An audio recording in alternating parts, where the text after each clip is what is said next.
The morning sun painted golden streaks across the palace gardens as Princess and stepped out of the grand French doors. She breathed in the crisp autumn air, feeling grateful for these quiet moments before her busy day began. At 68, she had learned to treasure these peaceful times more than the grand ceremonies and official duties that filled most of her schedule.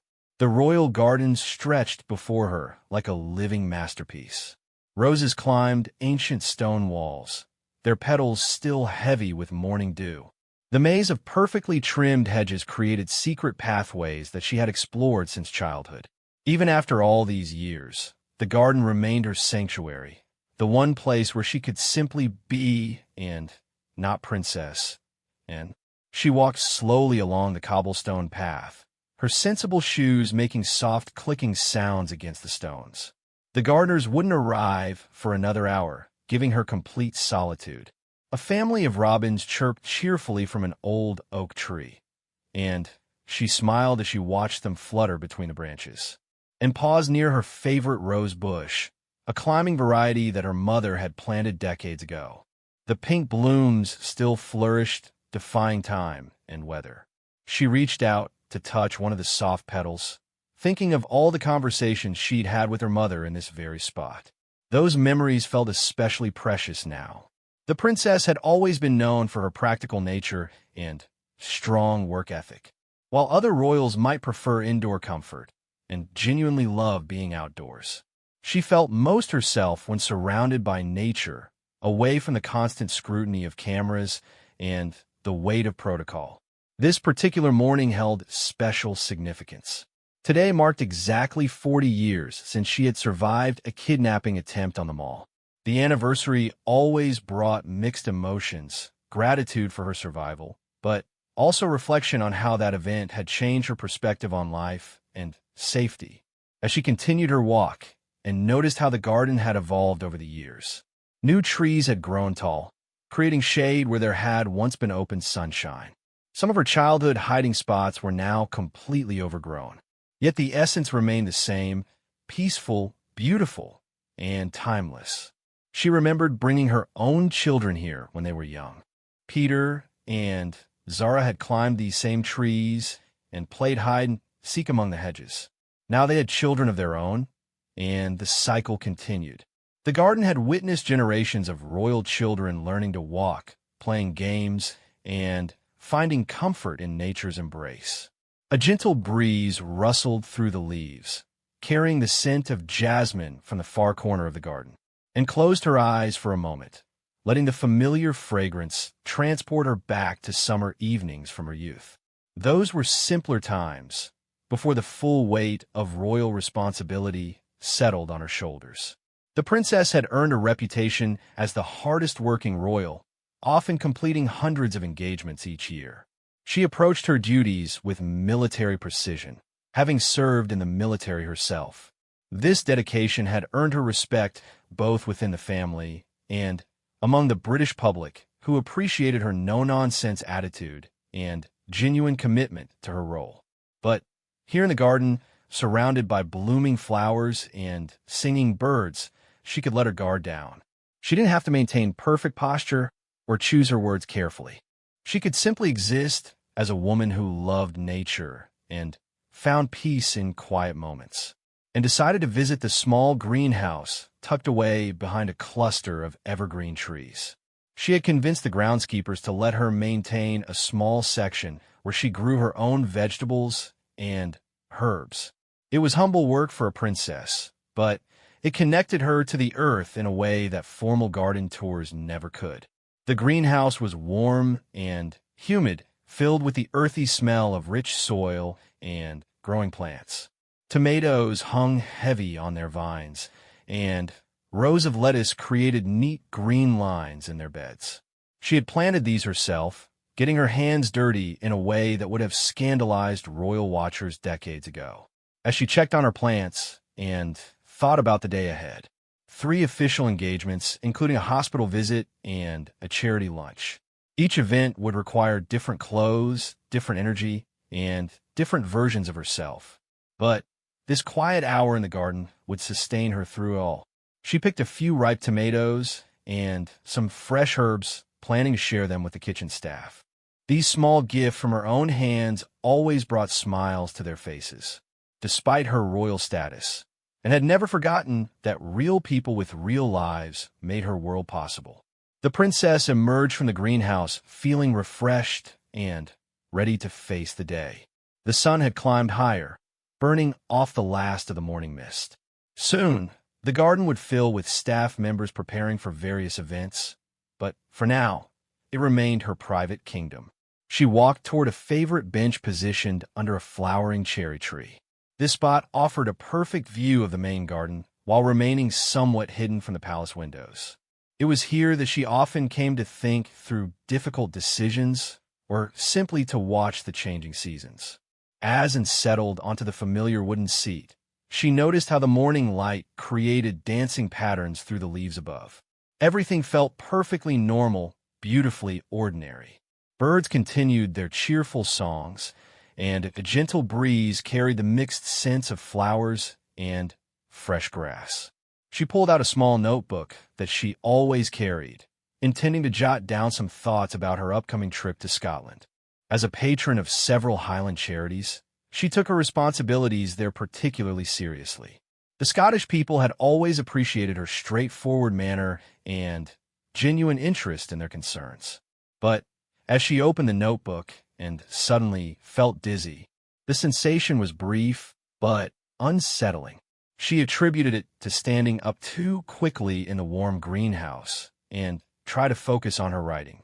However, the dizziness returned, stronger this time, making the words on the page blur together. The princess gripped the bench arm, waiting for the feeling to pass. In all her years of maintaining a rigorous schedule and robust health, she rarely experienced any physical discomfort. This sudden weakness was both unexpected and concerning. She decided to return to the palace, thinking that a proper breakfast and some coffee might help. But Azan stood up. The world seemed to tilt around her. The familiar garden paths looked strange and unfamiliar. Colors appeared too bright, and sounds seemed to echo strangely in her ears. Fighting to maintain her composure, she began walking toward the palace. Each step required conscious effort, as if she were learning to walk all over again. The cobblestones that she had navigated thousands of times before now seemed treacherous and uneven. The princess passed the rose garden where she had spent so many peaceful moments.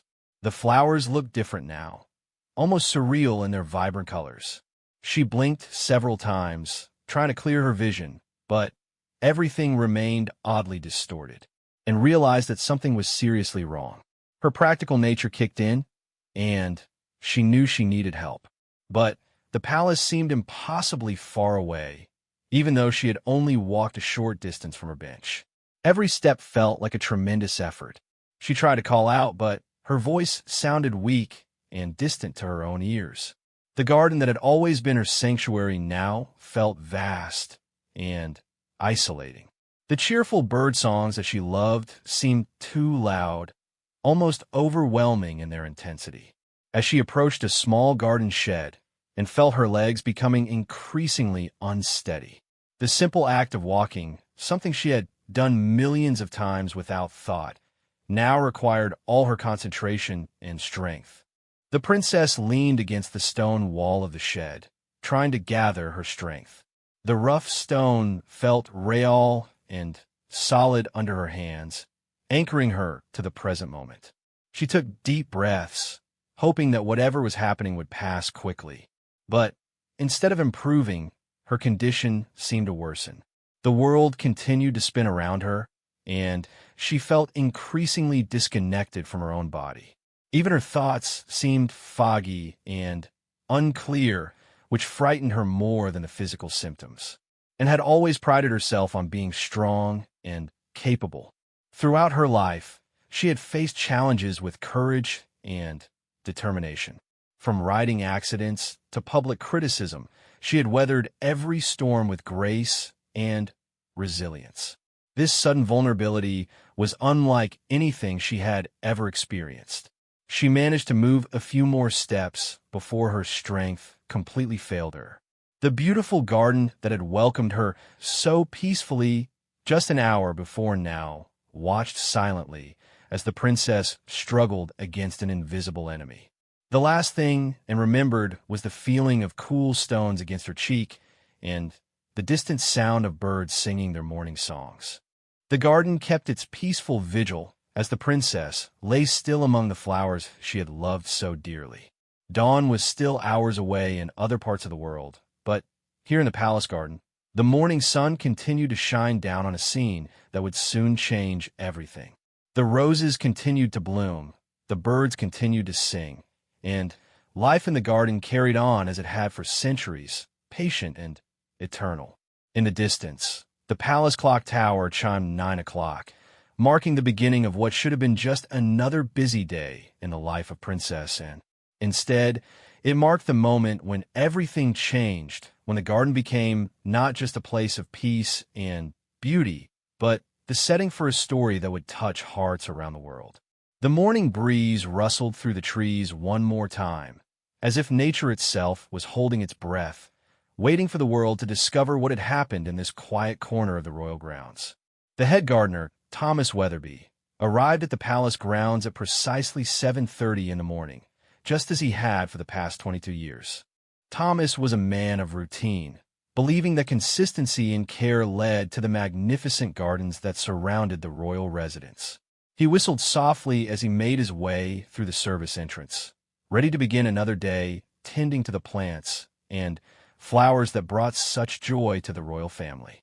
Thomas had developed a special fondness for Princess and over the years. Unlike some royals who viewed the garden merely as decoration, she genuinely understood and appreciated the hard work that went into maintaining such beauty. She often stopped to chat with him about plant varieties and seasonal care, showing real knowledge and interest in his craft. As he gathered his tools from the shed, Thomas noticed that someone had been in the garden early. Footprints in the soft soil around the rose beds indicated a morning visitor, which wasn't unusual since Princess Anne was known for her early walks. He smiled, imagining her enjoying the peaceful start to the day that the garden always provided. The morning routine began as always. Thomas checked the automated irrigation systems, examined the roses for any signs of disease or pest problems, and made mental notes about areas that might need special attention. The garden was his responsibility, and he took that duty seriously. Every plant, every pathway, every carefully maintained bed reflected his dedication and skill. Around 9:15, as Thomas was pruning some overgrown shrubs near the greenhouse area, he noticed something unusual in the distance. Near the old garden shed, there appeared to be something colorful on the ground that didn't belong. His practiced eye immediately recognized that something was out of place in his meticulously maintained environment. Walking closer to investigate, Thomas felt his heart begin to race as he realized what he was seeing. Princess Anne lay motionless on the stone pathway, her morning dress spread around her like fallen flower petals. For a moment, his mind couldn't process the scene before him. The woman who had chatted with him just yesterday about the autumn plantings was lying still and silent among the gardens she loved so much. Thomas dropped his pruning shears and ran toward her, his years of careful, measured movements forgotten in his panic. As he knelt beside the princess, he could see that she was breathing, but her face was pale and her eyes were closed. Her usual vibrant presence was replaced by a frightening stillness that made his hands shake as he checked for any obvious injuries. Finding no visible wounds or signs of trauma, Thomas knew he needed help immediately. He pulled out his mobile phone with trembling fingers and dialed the emergency number for palace security. His voice cracked as he tried to explain the situation clearly and calmly, fighting against the panic that threatened to overwhelm him. Within minutes, the peaceful garden was transformed into a scene of controlled chaos. Security personnel arrived first, followed quickly by the palace medical team. Thomas watched helplessly as professionals took over, checking vital signs and preparing to move the princess to safety. His beloved garden, usually a place of tranquility and beauty, had become the center of a medical emergency. Dr. Margaret Harrison, the royal physician, had been summoned from her nearby office and arrived within 10 minutes of the initial call. As she knelt beside Princess and her experienced hands quickly assessed the situation. The princess's pulse was weak but steady, her breathing shallow but regular. These were concerning signs that demanded immediate attention and sophisticated medical care. The decision was made to transport Princess directly to the private wing of London's most prestigious hospital, where royal medical emergencies were handled with both expertise and discretion. An ambulance had been called, but Dr. Harrison knew that every minute counted in situations like these. The princess needed advanced diagnostic equipment and specialist care that couldn't be provided in the garden. As the medical team carefully lifted Princess and onto a stretcher, Thomas felt tears streaming down his weathered cheeks. This woman had become more than just another royal to him over the years. She was someone who understood his work, appreciated his dedication, and treated him with genuine respect and kindness. Seeing her so vulnerable and helpless affected him deeply. The ambulance arrived with sirens silent, but lights flashing, maintaining the discretion that all royal emergencies required. Palace protocol demanded that such incidents be handled with utmost care to protect both the patient's privacy and the family's reputation. Too much public attention could complicate medical care and create additional stress for everyone involved. Dr. Harrison rode in the ambulance with Princess and monitoring her vital signs and staying in constant communication with the hospital team. The princess remained unconscious, which concerned the doctor greatly. While there were many possible causes for such a condition, the combination of unconsciousness and the circumstances of discovery suggested something serious that would require immediate investigation. Back at the palace, news of the princess's condition was spreading through the staff with the speed and efficiency of a well-trained organization. The Queen's private secretary was notified immediately, and he began the delicate process of informing the royal family while managing the information flow to prevent premature public disclosure. Thomas remained in the garden, unable to leave the spot where he had found Princess, and other gardeners had arrived for their shifts and were quietly going about their duties, but the usual cheerful atmosphere was replaced by worried whispers and concerned glances.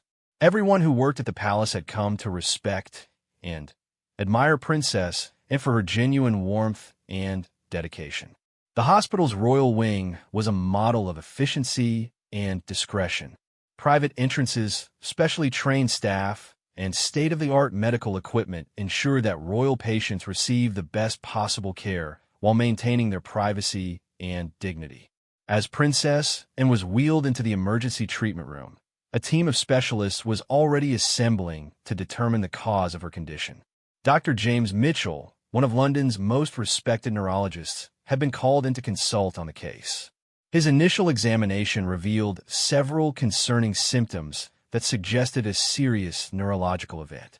Blood tests were ordered immediately, along with advanced imaging studies to examine the princess's brain and nervous system. The royal family began gathering at the hospital as news of Anne's condition reached them. Her children, Peter and Zara, dropped everything to rush to their mother's bedside.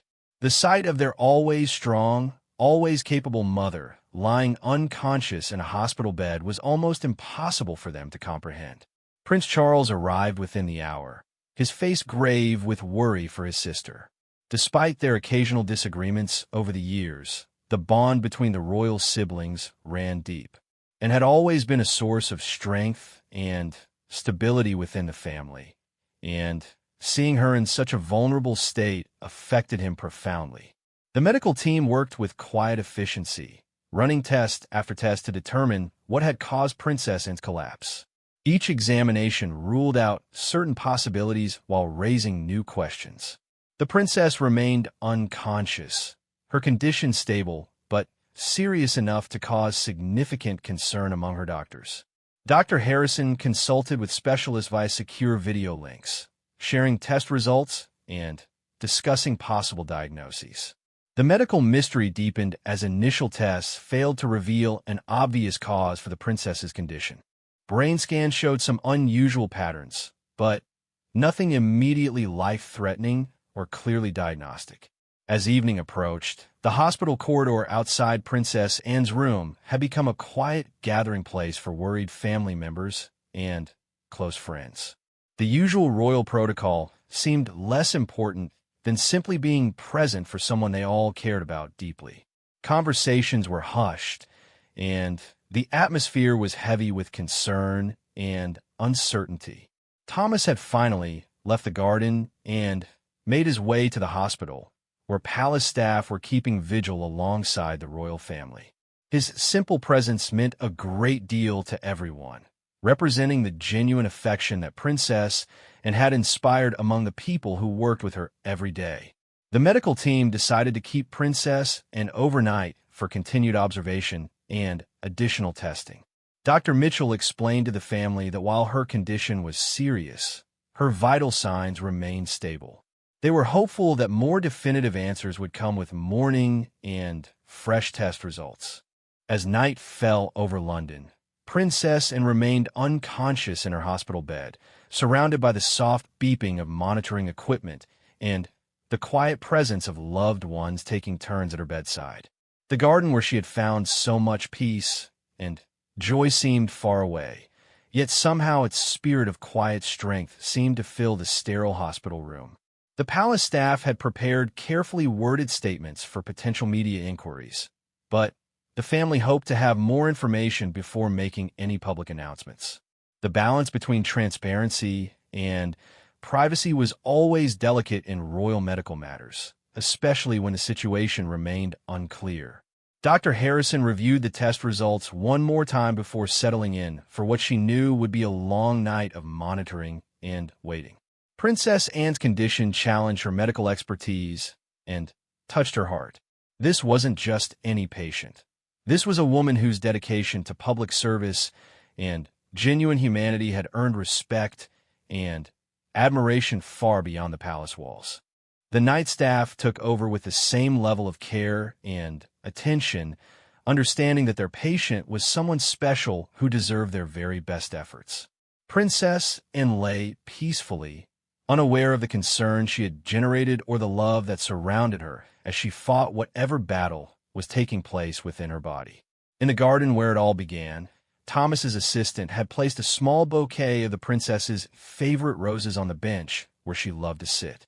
It was a simple gesture that somehow felt appropriate, a reminder of the beauty and peace that had always defined Princess Anne's relationship with the natural world around her. Dawn was breaking slowly over London as Dr. Mitchell made his final rounds before the day's shift arrived. Princess Anne had remained stable throughout the night, but she still hadn't regained consciousness. Her family members had taken turns sitting beside her bed, holding her hand and speaking softly to her, hoping that somewhere beneath her peaceful exterior she could hear their voices and feel their love. The early morning tests brought both relief and continued concern. The latest brain scans showed no signs of stroke or tumor, which eliminated some of the most frightening possibilities. However, the mysterious nature of her condition meant that the medical team was still searching for answers. Blood work revealed some unusual patterns that suggested an autoimmune response, but the exact trigger remained unclear. Peter Phillips sat in the uncomfortable hospital chair, watching his mother's face for any sign of awakening. As her eldest child, he felt a special responsibility to be strong for the family. But seeing his formidable mother looking so fragile was almost unbearable. Princess Anne had always been the one they turned to during difficult times, practical, strong, and unshakable in her support. The nurses changed shifts with quiet efficiency, each new caregiver receiving detailed updates about the princess's condition. The special protocols for royal patients meant that only the most experienced and trusted staff were assigned to her care. Every person who entered her room understood that they were caring for someone whose well-being mattered to millions of people around the world. Zara Tyndall arrived early in the morning, having driven through the night from her home in Gloucestershire. As an accomplished equestrian like her mother, she shared a special bond with Princess, and that went beyond their family relationship. They had spent countless hours together around horses, sharing the kind of wordless communication that comes from mutual passion and respect. The hospital's administrative staff was working carefully to manage the growing media interest in the story. Word had inevitably leaked about Princess Anne's hospitalization, and reporters were beginning to gather outside the main entrance. The hospital security team collaborated with palace officials to ensure that patient privacy was maintained while managing legitimate public interest in the princess's welfare. Dr. Harrison consulted with infectious disease specialists and toxicologists, exploring every possible cause for Princess Anne's mysterious condition. The combination of sudden onset and neurological symptoms suggested several possibilities, from viral infections affecting the brain to exposure to environmental toxins. Each potential diagnosis required different tests and treatment approaches. The Queen arrived at mid-morning, having delayed her visit to allow the medical team to complete their initial assessments. Despite her advanced age, she walked into her daughter's room with the same dignified composure she had maintained throughout decades of family crises. Seeing Princess Anne unconscious clearly affected her deeply, but she maintained her characteristic strength and grace. Thomas Weatherby had spent a sleepless night thinking about the morning when he found Princess Anne. He replayed every detail in his mind, searching for clues that might help the doctors understand what had happened. Had there been something in the garden that could have caused her collapse? Some plant or chemical that might have affected her? He made detailed notes about everything he could remember, hoping the information might prove useful. The medical team decided to try a new approach based on the latest test results. Dr. Mitchell explained to the family that Princess Anne's symptoms were consistent with a rare condition called autoimmune encephalitis, where the body's immune system mistakenly attacks brain tissue. This condition could be triggered by various factors and often responded well to treatment, but early intervention was crucial for the best outcomes. The treatment protocol involved powerful medications designed to suppress the autoimmune response and reduce inflammation in the brain. Dr. Harrison carefully explained the risks and benefits to the family, emphasizing that while the treatment was intensive, the prognosis for recovery was generally good if the diagnosis was correct. As the medications were administered, Princess Anne's family maintained their vigil with renewed hope. The medical team had finally identified a likely cause for her condition, and they had a clear treatment plan. While the road to recovery might be long, there was now reason for optimism about the princess's future. The palace communications team prepared a carefully worded statement for release to the media. The announcement would confirm that Princess Anne had been hospitalized after collapsing in the palace gardens, and that she was receiving excellent care from a team of specialists. The statement emphasized that while her condition was serious, the doctors were optimistic about her recovery. Word of the diagnosis reached the palace staff through official channels, bringing a collective sigh of relief. While autoimmune encephalitis was certainly serious, it was a condition that could be treated effectively. The mysterious and frightening uncertainty that had hung over the palace since Princess Anne's discovery in the garden was finally beginning to lift. International messages of support began arriving at the palace as news of Princess Anne's hospitalization spread. Fellow royals, heads of state, and leaders of the many organizations she supported sent their best wishes for a speedy recovery. The outpouring of genuine affection and concern reflected the respect that Princess Anne had earned through her decades of dedicated public service. The medical team monitoring Princess Anne noticed the first encouraging signs in the early afternoon. Her brain wave patterns began showing more normal activity, and her responses to physical stimuli improved slightly. While she remained unconscious, these changes suggested that the treatment was beginning to have its intended effect. Dr. Mitchell shared the positive developments with the family, cautioning that recovery from autoimmune encephalitis could be gradual and unpredictable. Some patients responded quickly to treatment, while others required weeks or even months to fully recover. The important thing was that Princess Anne was showing signs of improvement rather than deterioration. The afternoon brought a steady stream of visitors to the hospital, carefully managed to avoid overcrowding and maintain the peaceful environment that Princess Anne needed for recovery. Palace staff, close friends, and fellow royals came to show their support and offer whatever help they could provide to the family during this difficult time. Thomas had been invited to visit, and he approached Princess Anne's bedside with his cap in his hands and tears in his eyes. This woman who had brought such joy to his work in the garden lay pale and still, but the machines around her bed showed that she was fighting her way back to consciousness. He whispered a quiet message about how beautiful the roses looked this morning, hoping she might somehow hear him. The evening news programs carried the palace statement about Princess Anne's condition, along with footage of her many years of public service. The British people had always appreciated her straightforward manner and tireless work ethic, and the response to news of her hospitalization was immediate and heartfelt. Flowers began appearing outside the palace gates as people expressed their concern and best wishes. Social media filled with messages of support using hashtags like #GetWellPrincess and Royal Garter Princess. People shared their favorite memories of meeting the princess at various events, consistently describing her as genuine, approachable, and interested in their lives and work. The digital outpouring of affection demonstrated the deep respect she had earned across all generations and social groups. As night approached, the medical team prepared for another long period of monitoring and treatment. The princess's condition had stabilized, and the early response to treatment was encouraging, but autoimmune encephalitis could be unpredictable. Constant vigilance was required to ensure that any changes in her condition were detected and addressed immediately.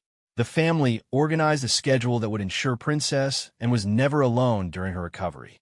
Each person would spend several hours at her bedside, talking to her, reading to her, and providing the loving presence that they all believed would help speed her healing. The hospital room, sterile and clinical by nature, was gradually transformed by flowers, photographs, and personal items that reflected the warmth and love surrounding the princess. Dr. Harrison reviewed the day's progress with cautious optimism. The treatment protocol was proceeding according to plan, and Princess Anne's body seemed to be responding positively to the medications. While they weren't yet ready to predict a timeline for recovery, the trajectory was encouraging enough to provide hope for the family and medical team. The night nursing staff settled in for their shift, understanding that they were caring for someone whose recovery was important to people far beyond the hospital walls. Each nurse had been specially selected not only for their medical expertise, but also for their ability to provide the kind of compassionate care that Princess Anne deserved during her most vulnerable time. In the garden where Princess Anne's ordeal had begun, Thomas had arranged for special lighting to illuminate her favorite rose bush throughout the night. It was a small gesture, but one that felt important to him and to the other palace staff who had been touched by her kindness and genuine interest in their work. The garden maintained its patient vigil, waiting for the princess to return to the paths and flowers she loved so dearly. The monitors beside Princess Anne's bed continued their steady rhythm, tracking each heartbeat and breath as her body fought to heal itself. Surrounded by love, receiving the best possible medical care, and supported by the prayers and good wishes of people around the world, she rested peacefully as dawn approached for the second time since her collapse in the garden. The medical mystery was being solved, the treatment was showing promise, and hope was returning to the hearts of all who cared about Princess Anne. The devastating news that had shocked the palace at dawn was gradually being replaced by cautious optimism and renewed faith in the power of modern medicine combined with the healing force of love and determination. The third morning dawned with the first real sign of hope that everyone had been desperately waiting for. As Dr. Harrison conducted her early rounds, she noticed that Princess Anne's eyes were moving beneath her closed lids, a sign that she was beginning to emerge from the deep unconsciousness that had held her for 2 days. The medical team cautiously optimized her medication levels and prepared for what they hoped would be a gradual return to consciousness. Zara was sitting beside her mother's bed, reading aloud from a book about horse training techniques, when Princess Anne's fingers moved slightly. It was such a small movement that Zara almost missed it, but when it happened again, she knew her mother was fighting her way back to awareness. With trembling hands, she pressed the call button for the nursing staff and gently squeezed her mother's hand, whispering encouragement and love. Dr. Mitchell arrived within minutes and began a careful neurological assessment. Princess Anne's responses to light and touch were improving, and her brain wave pattern showed increasing activity in areas associated with consciousness and cognitive function. While she wasn't yet awake enough to communicate, these developments represented significant progress from the mysterious condition that had baffled the medical team just days earlier. The news of Princess Anne's improving condition spread quickly through the hospital and back to the palace. Thomas Weatherby, who had barely left the hospital since finding the princess in the garden, felt tears of relief streaming down his face when he heard that she was showing signs of recovery. The burden of guilt he had carried, wondering if he could have prevented her collapse, finally began to ease. By mid-morning, Princess Anne had progressed to the point where she could squeeze hands in response to questions and track movement with her eyes. Dr. Harrison explained to the family that this type of gradual awakening was typical for patients recovering from autoimmune encephalitis. Each small improvement was building toward full consciousness and hopefully complete recovery of her cognitive abilities. The first words Princess Anne spoke were barely audible whispers asking about her garden. Even in her confused and weakened state, her mind had returned to the place where she found peace and joy. Zara laughed through her tears as she assured her mother that the roses were blooming beautifully and that Thomas was taking special care of all her favorite plants. As Princess Anne became more alert, the medical team began assessing her cognitive functions and memory. They were relieved to discover that her long-term memory appeared intact, and she recognized family members without difficulty. However, her recollection of the morning when she collapsed remained hazy, which Dr. Mitchell explained was normal for patients who had experienced her type of neurological event. The afternoon brought the wonderful moment when Princess Anne was able to sit up in bed and have her first real conversation with her family. Her voice was weak and her speech sometimes slow, but her personality and intelligence were clearly unimpaired. She expressed frustration at not being able to remember what had happened in the garden, but her doctors assured her that those memories might return gradually as her brain continued to heal. Palace officials prepared an updated statement announcing Princess Anne's significant improvement and expressing the royal family's gratitude for the outpouring of support from people around the world. The statement also praised the exceptional care provided by the hospital staff and the dedication of Dr. Harrison and Dr. Mitchell in diagnosing and treating her condition.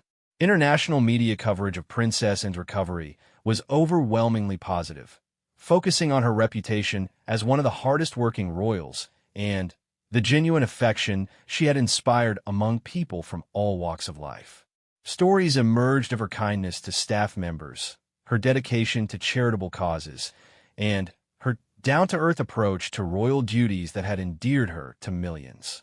Thomas was finally able to visit Princess Anne in person, bringing with him a small bouquet of roses from the bush she had been touching when she first felt unwell. The reunion was emotional for both of them, as she thanked him for finding her so quickly, and he expressed his relief at seeing her recovery. They talked about the garden and made plans for new plantings once she was well enough to return. The physical therapy team began working with Princess Anne to help restore her strength and coordination. The days of bed rest had left her muscles weak, and the neurological effects of her condition had temporarily affected her balance and fine motor skills. However, Her determination to recover fully was evident from the first session, as she approached rehabilitation with the same practical persistence that characterized everything she did. Over the following days, Princess Anne's recovery accelerated remarkably. Her speech returned to normal, her memory gaps filled in, and her physical strength improved daily. The autoimmune treatment had been successful in stopping the inflammatory process in her brain, allowing her nervous system to heal and function normally again. Dr. Mitchell was amazed at the completeness of her recovery, describing it as one of the best outcomes he had seen. The princess insisted on writing personal thank you notes to every staff member who had cared for her, from the cleaning crew to the specialist doctors. Her genuine gratitude and interest in their lives reminded everyone why she had earned such respect and affection throughout her decades of public service. Even during her recovery, she maintained the grace and consideration that defined her character. Preparations began for Princess Anne's eventual discharge from the hospital, though her doctors insisted on a gradual transition back to normal activities. The palace medical team developed a comprehensive plan for her continued care, including regular monitoring to ensure that her autoimmune condition remained in remission and careful management of her return to official duties. The garden at the palace had become a symbol of hope and recovery during Princess Anne's hospitalization. Thomas and his team had maintained it with special care, knowing that their efforts were being watched by people around the world who had followed the princess's story. Fresh flowers were planted, pathways were polished, and everything was prepared for the day when she could return to the place where she found such peace. Princess Anne's children began planning for her homecoming, understanding that she would need time to fully recover her strength. They arranged for modifications to her daily schedule and ensured that she would have the support she needed without feeling constrained by overprotective care. Knowing their mother's independent spirit, they struck a careful balance between concern and respect for her autonomy. The medical team prepared detailed reports about Princess Anne's case for sharing with other specialists around the world. Her experience with autoimmune encephalitis would contribute to medical knowledge about the condition and potentially help other patients who face similar challenges. Even in her illness and recovery, the princess would continue to serve others through advancing medical understanding. Dr. Harrison reflected on the case that had challenged her expertise and touched her heart. Princess Anne's courage, grace, and determination throughout her illness had inspired everyone involved in her care. The mysterious condition that had threatened her life was now under control, and her complete recovery seemed assured. It was a reminder of both the fragility of human health and the remarkable resilience of the human spirit. As Princess Anne prepared to leave the hospital, she looked forward to returning to the garden that had been both the scene of her collapse and the symbol of her recovery. The roses would still be blooming, the paths would still wind through carefully tended beds, and the peaceful atmosphere would still provide the sanctuary she had always treasured. The palace announced that Princess Anne's first public appearance after her recovery would be a visit to the hospital where she had received such excellent care. She wanted to thank the staff personally and bring attention to the important work being done in treating neurological conditions. It would be a return to the public service that defined her life, but with a renewed appreciation for health, family, and the simple pleasures that made life meaningful. The garden waited patiently for her return, its flowers blooming in anticipation of the woman who had found such joy among its paths and plants. The morning sun would once again illuminate her walks, birds would sing their cheerful songs, and the peaceful atmosphere would welcome her back to the place where she belonged. Thomas prepared a special surprise for Princess Anne's first visit back to the garden. A new rose bush planted exactly where she had been found, a symbol of recovery and renewal. The variety he had chosen was called Resilience, and he thought it perfectly captured both the princess's character and her remarkable journey from collapse to complete recovery. The story that had begun with devastating news at dawn was ending with hope, healing, and renewal. Princess Anne's experience had reminded everyone of the preciousness of life and the power of love, medical expertise, and human determination working together to overcome even the most challenging circumstances. Her garden waited to welcome her home, where she belonged among the flowers and the peaceful pathways that had always provided comfort and joy.